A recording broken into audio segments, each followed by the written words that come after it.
Welcome to Reinventing Capitalism, a space where tech, social entrepreneurship, and impact intersect. I'm your host, Claudia Thomas. Today we have Brigitte, founder of Zero, a marketplace for shopping sustainable fashion items. With an extensive background in sustainability, having worked for companies like the National Geographic, where they focus on auditing companies to assure they follow certain sustainability standards, while also selecting fashionable items. Zero has grown its community to more than 40,000 members, and it's a company that, in just 3 years, is self-sustaining and has reached profitability. In this conversation, we first talk about the problem and why the world needs Zero. We then move on to discussing how the company works, their growth plans, their funding strategy, and how they measure their impact. Finally, we talk about the contradiction of new generations, seeking fast but sustainable fashion items, and how Zero addresses that. Tune in to learn how Zero is appealing to consumers, even to those who don't care about sustainability. A true success story. If you like the content, it would help us a lot if you pressed follow. Thank you so much. Brigitte, how are you? Hello, I'm good. How are you? I'm really good. I'm so happy to have you here. And also thank you for waking up early and making it to the meeting because we're actually in opposite parts of the world. No worries. I'm an early morning bird, so I've been awake for a few hours already.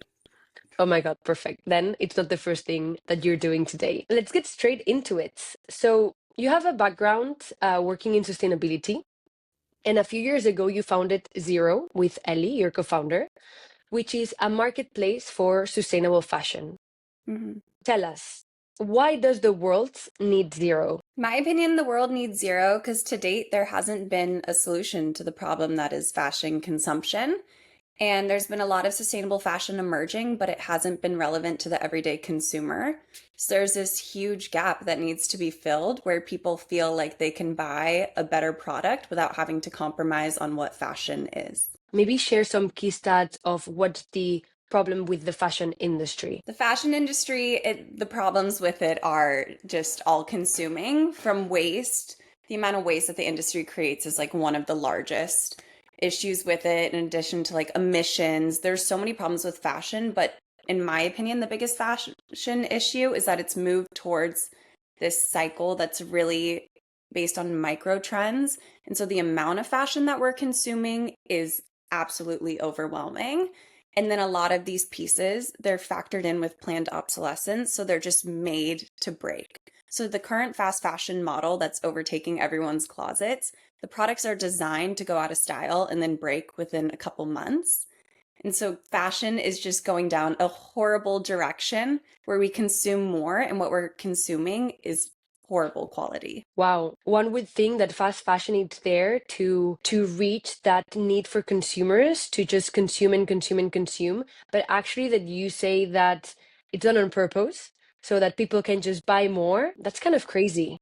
Yeah, it's like an addiction. I mean, you see it with technology too, where like your iPhone will stop working the way that it once did. Like it's the same thing with fashion, where since they're so hyper fixated on micro trends, you'll see these products that just like realistically won't appeal to you in a couple months because it's Yeah. so hyper concentrated on a trend.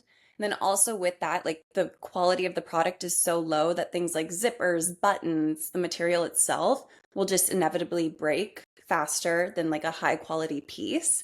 So the turnover in your closet is just never ending. Yeah, no, for sure. And then, of course, what do we do with those clothes? We need a solution to that. Yeah. So what led you and Ellie to start Zero? Yeah, so Ellie and I have very different backgrounds. Ellie's background is all in fashion, and mine's more in sustainability and environmental science. So Ellie and I met while at USC, which is a college in Los Angeles, very consumption oriented as it's in LA. And while we were there, Ellie got her dream job at Tom Ford. She was working in the industry, thought she had gone down the path she wanted to go down, and just felt like the work wasn't as fulfilling as she thought it would be, and also got a lot of visibility into how the industry operates and was pretty upset with that. And meanwhile, I was working at National Geographic, and my entire purpose was trying to mobilize people behind campaigns that had to do with like plastic pollution and some other topics that they were trying to get people more engaged with. And I just felt like the work that I was doing, I would come back to my sorority house because I was also conducting research at the time. And I just felt like the work I was doing felt relevant to me in my inner circle who is involved in the environmental world. But the larger group of people around me just don't care about this stuff because you're more focused on yourself, your dating life, going out in college. And that's like a hyper young example. But like Mm-hmm. people just aren't that concerned about the environment because they have other things that they're really focused on. So Ellie and I started talking, and Ellie basically came up with this idea where she's like, our friends consume so much around us. How do we create an alternative that feels relevant but helps them consume in a better way? So we started talking about it, and then COVID hit. I was living in Africa at the time, and I'm just super turbo, always need to be working on something. And I reached out to Ellie, being like, are you still working on this? I want to help.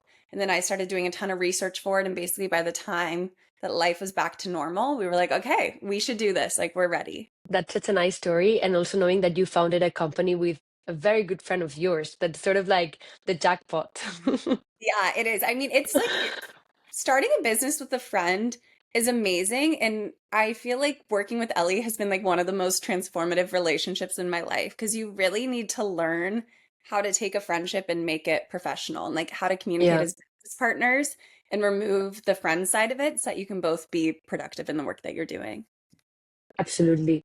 And how have you changed, I guess, your relationship with the fashion industry and the clothes that you consume, for example? I mean, candidly, I've never been a fashion girl. I'm from Northern California, so I'm very like, I wear Uggs and a North Face jacket and like jeans and a white top and call it a day. But I think my relationship with fashion is more so from like an understanding of other people consume very differently than I do and kind of trying to figure out like how can I bridge this gap where people feel confident in the clothing that they're wearing but don't feel this constant urge to consume more and more. And I think a lot of that kind of boils down to this idea that like we consume out of insecurity. So Hmm. you're always looking for something new because you might not feel totally secure in where you're at currently and like think that a new dress will make you feel better, a new top and like there's obviously specific instances where that is the case, but in general, I feel like we're just constantly sold this message that like the more stuff you have, the better you'll be in life. So Ellie and I are really trying to work with that and more so create a message of like quality pieces will last you a lifetime and like you Hmm. should feel good in rather than just like consuming to try to fill a void. Absolutely. So, what's zero? How does zero work? So, Zero is a marketplace and we aggregate a bunch of sustainable fashion brands of all sizes. So, we have super small brands no one has heard of, up to bigger brands that have resonate more with consumers and they're more aware of. And then what we do is we vet every fashion brand for their sustainability claims. So, we go through the entirety of their supply chain and make sure that when they're claiming to be sustainable, they really are as sustainable as a fashion brand can be. And then from there, we curate the pieces from each brand to ensure that the styles that consumers are being offered are still a stylish curation as opposed to just being everyday clothing. Oh, that's interesting. So, once you source the brands, you choose which specific products you want on your marketplace. Yeah, definitely. Because Ellie and I really feel like we're working against this concept that a lot of times in consumers' brains, you think of sustainable fashion as like you have to trade down for it. So either it's not as stylish, it's way more expensive, and there's just all these ideas of what it is that we found is not true. There's so many brands that are emerging that are really cool brands with really cool pieces. So what we're doing is really leading with the idea of style and then having sustainability be a second pillar in our business. How do you source these brands? Like, what's your process towards really spotting the brands that you want in your platform? Yeah, a lot goes into it. This is mostly Ellie's work. And so initially it was us just reaching out to brands. We made like a mock version of what the website will look like. This was the early days before we even had a website to send it around to really give brands that we were reaching out to an idea of like visually what the brand will feel like. Now, Ellie has done a lot of really good work on social media. So we have a ton of brands reaching out to us and it's kind of changed the dynamic. So now we have a wait list of brands and we're figuring out our exact launch strategy throughout the year so that we can really add a ton more new brands to the platform. Congratulations. At the Thank you. moment when you start having inbound leads, it means that you're actually onto something.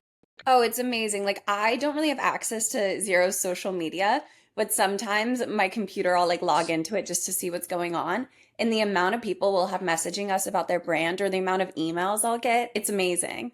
And it makes our life so much easier because there's so many cool brands out there and we just don't have the capacity to find every single one of them. So when they reach out to us, yeah. That's really cool. So you mentioned that you go through all their supply chain and make sure that they are actually sustainable. What is Mhm. some of the data or some of the information that you look for? Yeah, so I require full supply chain transparency. So basically, what that means is with sustainability and fashion specifically, it's really challenging because there's not one definition of like what it looks like. There's multiple approaches that people can do to pursue a Yeah. more sustainable fashion brand. And so that's why really the premise of the conversation is just to get complete visibility into all the decisions that they make. So from where they like source fabric, where they manufacture, who's manufacturing for them, just every decision so we can get a full picture idea of like really how their process works. And then based off of that, we weigh it against like a conventional product and then make sure that all the decisions that they made, we really think are in like the best process for the brand and the sustainability behind the piece. And how do you prove that these brands are telling the truth? Yeah, well, I mean, they're sent over a contract that if they're not telling the truth, they can get in trouble for it. But definitely as we grow, that will be something that we really focus on too, like auditing brands. Yeah. Because a lot of the brands that we're working with are smaller brands. So they have a very localized supply chain and the information that they send over, it's very easy to verify. But yeah, moving forward, that's definitely an area that we're going to expand into once we have the resources for. How many brands do you currently work with? Right now, I think we have 20, but at the end of the month, beginning of February, we're going to add another 10. Beginning of April, we'll add like 15 more brands. So we're really about to gear up and add a ton of new product. For sure. And also considering these like success that you're having on social media, I bet that this is just going to grow and grow as soon as more brands join the platform. Yeah, I think so too. I really hope so. And also, we're starting to bring in like a creative team to really build out the visual identity of the brand and stuff like that. So the platform's just going to continue to feel more cohesive and be an easier place to shop on. So we're really excited for the next couple months. What a nice moment to be in once your startup has already picked up, but there's still so much to do. I think it's a great moment for the company. I agree. Ellie and I always have a little giggle about the fact, like, okay, we think all the horrible work has been done. We think like the next couple months will be more fun stuff. Like, we feel like we're in a really good place with it all. I'm really happy to hear that. So I think one of the common misconceptions is that sustainable fashion is more expensive than traditional fashion. Is it actually more expensive? How would you compare the price points? Well, I feel like this is a very large question that people give a definite answer to, but it's so hard because it's like, what are you comparing it to? If you're comparing it to fast fashion, of course it'll be more expensive. Like, all non-fast fashion pieces are going to be more expensive than like a $4 t-shirt. That being said, in comparison to other brands, like we're really happy with where our price point sits because we don't feel like there's any piece on our website that you would look at because you think it's stylish and then you would go to buy it and be like, whoa, whoa, whoa, where does that price come from? Like Hmm. everything's really justified. And for us too, the price really lives in the quality of the product and the longevity behind each piece. So, yes, at the end of the day, we cannot compete with fast fashion prices, but we're also not trying to. And we feel like we do a really good job with the price assortment on our website. You founded the company in 2022, if I'm not mistaken. And yeah, that's correct. Yeah, I was like trying to look at my calendar up in the corner to be like, what year is it? Yeah, 2022 sounds about right. And in 3 years, you've grown your community to more than 40K followers or members of this community. What do Mhm. you think was the turning point that drove that growth? Gosh, I hate to say it because it really is not something I enjoy, but social media and Ellie and I doing like very founder forward stuff because consumers obviously crowded, fashion super crowded, and people don't really connect with the brand, but they connect with people. So putting our face Hmm. in front of the brand and saying like this is who we are, this is our story, this is why we created this. People resonate with that, and then we've definitely found more of a cult following through doing those videos. It's a good point because there's obviously a lot of new projects and companies coming out all the time. And it's true that you need a differentiation point, which for aspiring entrepreneurs listening today, what is your advice into sharing these personal stories? Because I assume it must not be easy to just put yourself out there. This is where I feel very lucky that I have a co-founder, because if it was me, I would never. Like, I don't really use social media, and the idea of videos of my face online is just a concept I can't really lean into. So it was really Ellie leading the charge with this and pushing it. But after a while, the results that we were seeing from doing it, it's just like it would be a complete missed opportunity for us to not continue pursuing that. Yeah. And I think something that we've spent a lot of time with too is the idea that like we are lucky that if there's a camera in front of us, we can relatively like perform in an entertaining way. And even though it pains me and I don't watch the videos, I know for other people like it would be more challenging maybe to do that type of Hmm. work. So we're just trying to lean into it and use it as a competitive advantage that we have. So, what's the kind of story that you would share? Why you created the company? Why is it important? How did you connect with the audience? Yeah, a lot of that, like why we created the company, why we think it's important. We also are pretty strong in our marketing pillars of obviously sustainability, but also individuality. So something that we're really trying to create with Zero is this idea that like, fashion has shifted away from standing out and dressing for yourself, and it's more about conformity and everyone wearing the same thing to a bar on a Friday night and just following trends from influencers. So that's also been a message that's really been resonating with people that we'll speak on a lot is this idea of like, shop to feel good, don't shop to fit in. Okay, that's a powerful message.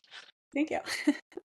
You've been saying that Ellie owns certain like operations. How do you guys separate the work? What does she own and what do you own? Yeah, it's been a pretty natural separation. We've definitely spent time figuring it out too, but we just have very different skill sets. So I'll do all the financial ops, business side. Ellie handles everything that's like social media, fashion, PR. And we have a pretty clear division there.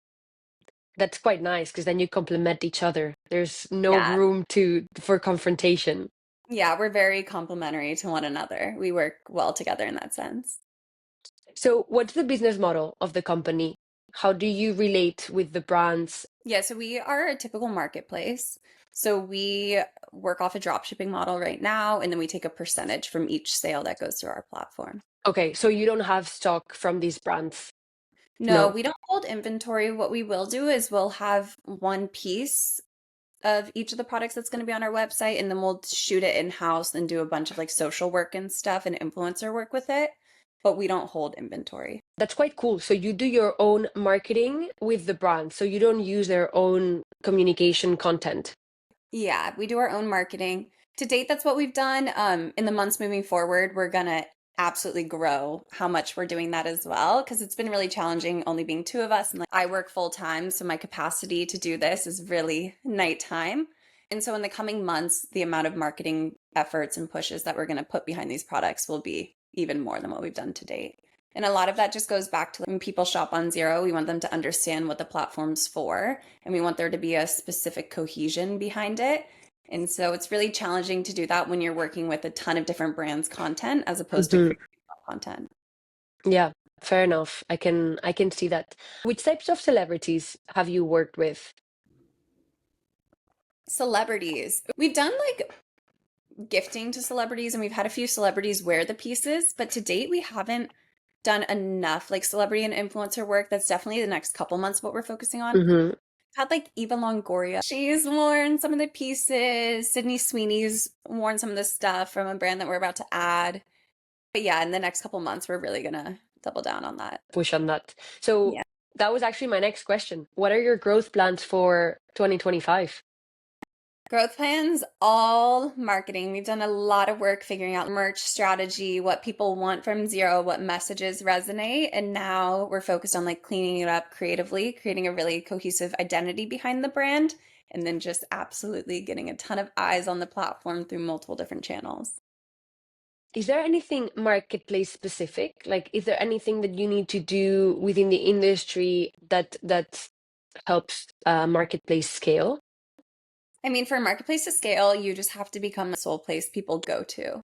So, marketplace is really like a numbers game, the amount of people on your website and making sure that the shopping experience is as good as possible. Because since the product doesn't solely exist on your marketplace, you really have to think about the problem of like, why are people going to buy on my website as opposed to going to a brand's website or going to another retailer that sells the brand?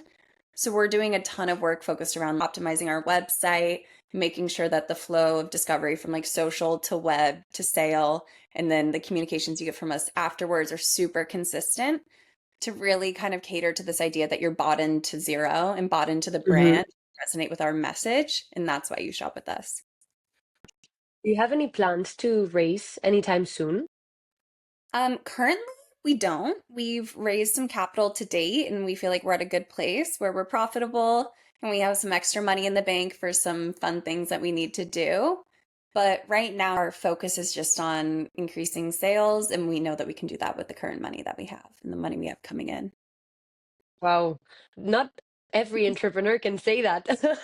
I know. Well, we've actually talked about this a lot, and I think it's really interesting when you start a company because you're almost taught that like venture money is how you legitimize what you're doing.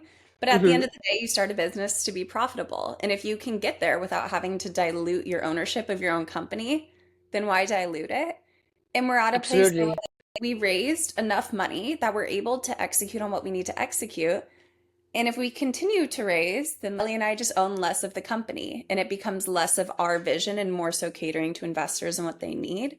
That's not to say that in 3 years I might change my mind and we'll need to go out and raise more money, but currently we're just really happy with where we're at and we don't really feel the urge to raise more.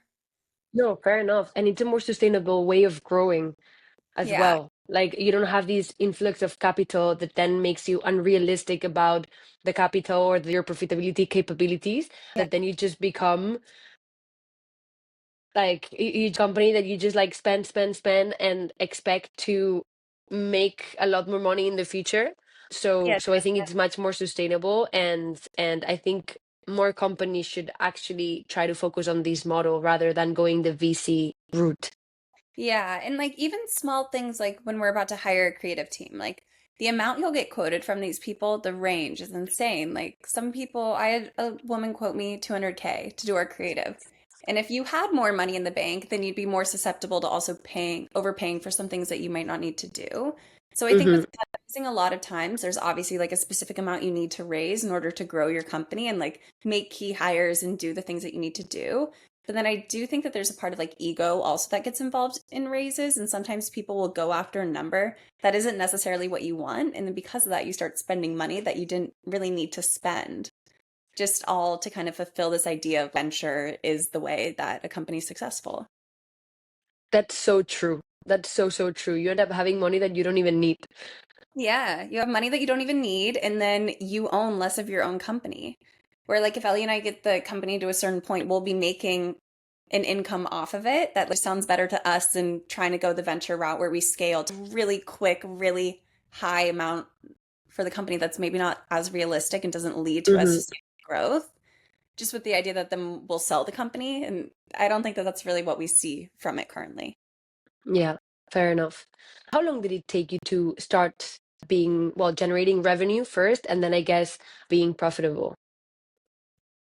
We were pretty quick to that, honestly. I think that's not necessarily a great thing though, because Ellie and I were super stingy when starting the company.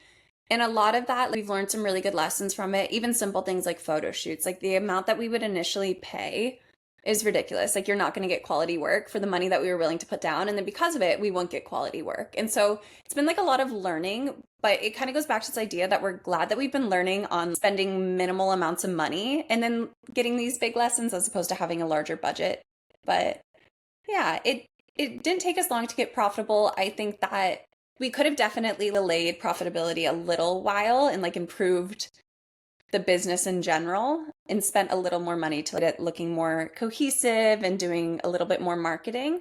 But now we're at a place where we feel like we've done spent a lot of time figuring out who the business is for, who it resonates with, what marketing messages work, and now we're going to start putting money behind it to really grow the company.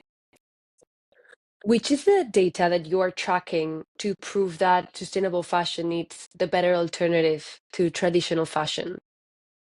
I mean, whether if you're tracking like any impact data that proves how many liters of water have been saved, or CO2 emissions, or any sustainability data that you share with your users.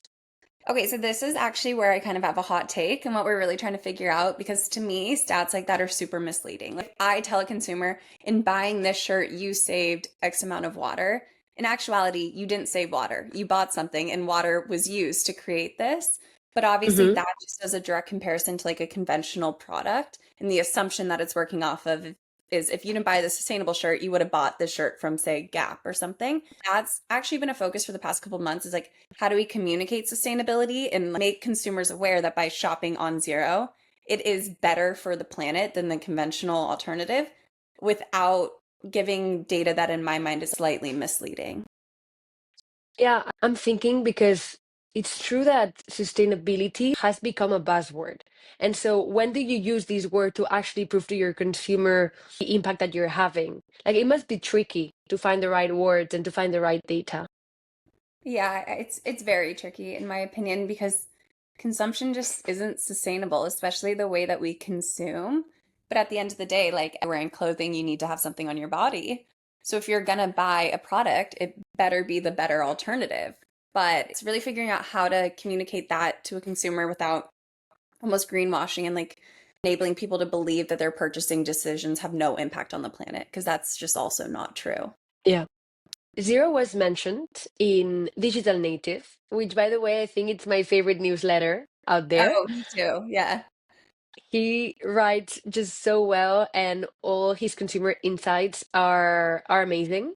How did that make you feel when you were featured in one of his articles?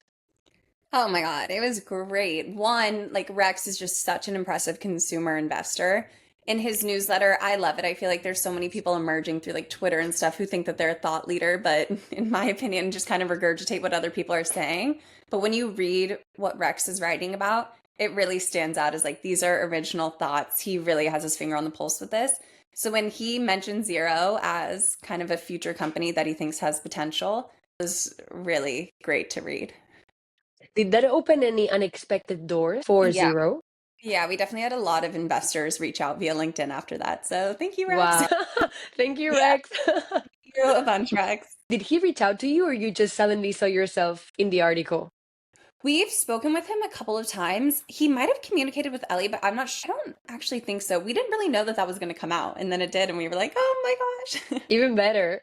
Yeah, and I feel like when you start a company, it's obviously so many days of like heads down work, so many meetings, and just you feel like you're creating something but don't really know what you're working towards. And then you'll have these little like milestone moments where you're like, that was amazing. We just got featured in this. So yeah, Yeah. I definitely remember that day. Good day. I'm so happy for you. I wish he featured me one day in his newsletter. You're like, Rex, did you hear that? Exactly. One of the recurrent topics that we hear in this podcast is how difficult it is to change consumer behaviors.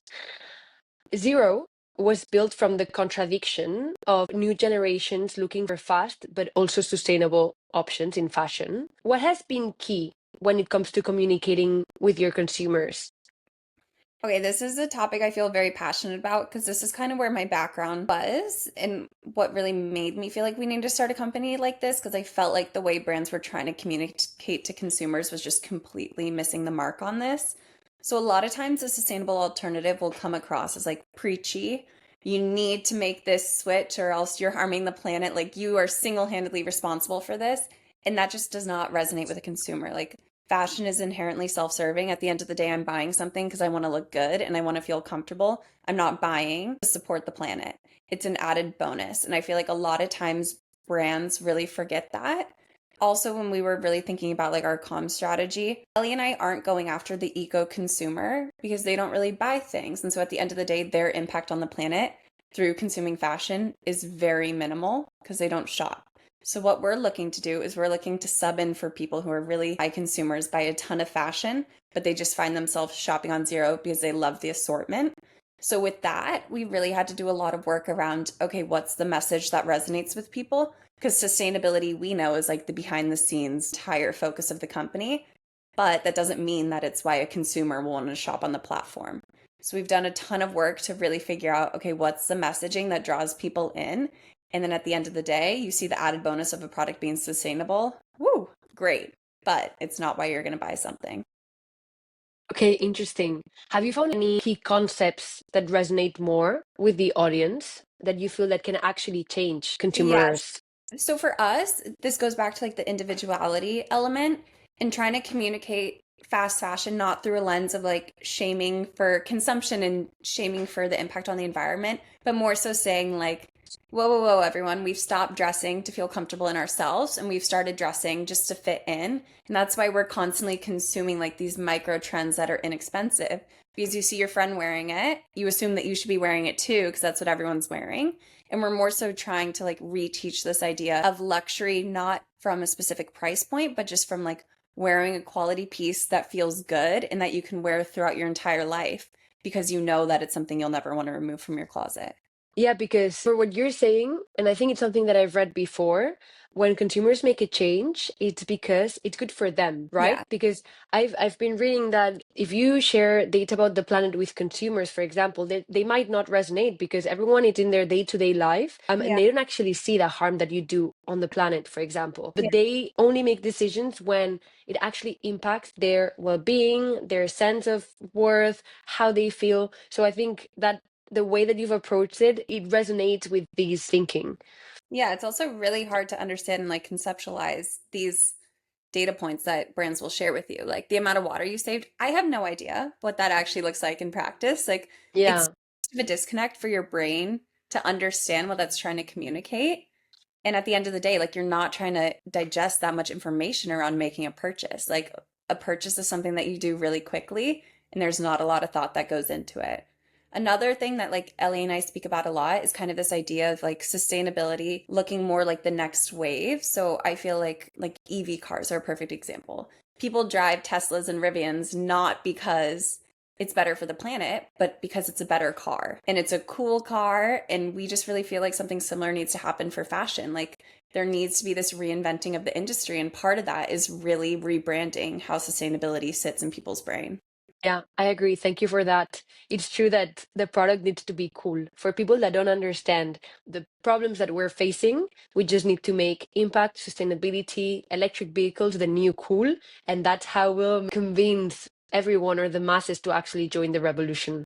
Yeah. And also something with fashion too that I think is really interesting, like other industries, beauty and food, like you will eat organic because it's better for you. And like it's really easy to understand this idea of like what I put in my body directly impacts my health and how I look. Or with beauty, it's like what I put on my skin directly impacts my skin. But with fashion, there's still that disconnect. Mhm. Like people really can't easily understand that the fashion that you consume has a bigger impact. And so that's really what we're trying to figure out too with Zero is like, how do you occupy that space in a consumer's brain without doing it in a super preachy way where they just feel kind of turned away from the idea of it? Brigitte, I have one last question for you. I always love to ask experts about the future of their industries. So I would love for you to imagine you're looking into a crystal ball that shows you the future. Hmm. How do you envision the fashion industry will operate in terms of sustainability, and the evolution of fast fashion in the next 5 to 10 years? Okay, I think this is interesting. I think fast fashion, my personal take is it's going to lose some relevancy because that generation is starting to grow up and they're going to make more money. They're going to want more quality pieces, but they have developed this habit of online shopping. So I think online shopping will continue to be a massive thing, but people will just kind of deviate away from fast fashion. All that to be said, I don't think that market's going to die, but ideally what will happen is when people are aging into more money, they're going to start wanting quality pieces. Quality will be associated with sustainability, and then the industry will really be able to like rework itself to be more equitable for people and the planet is my hope. Here you mentioned consumers that will grow, will have more money, and therefore will get out of fast fashion and into the more quality pieces. But Hmm. what about the new generations? Like, what do you think we should do to make sure that we properly educate the new generations?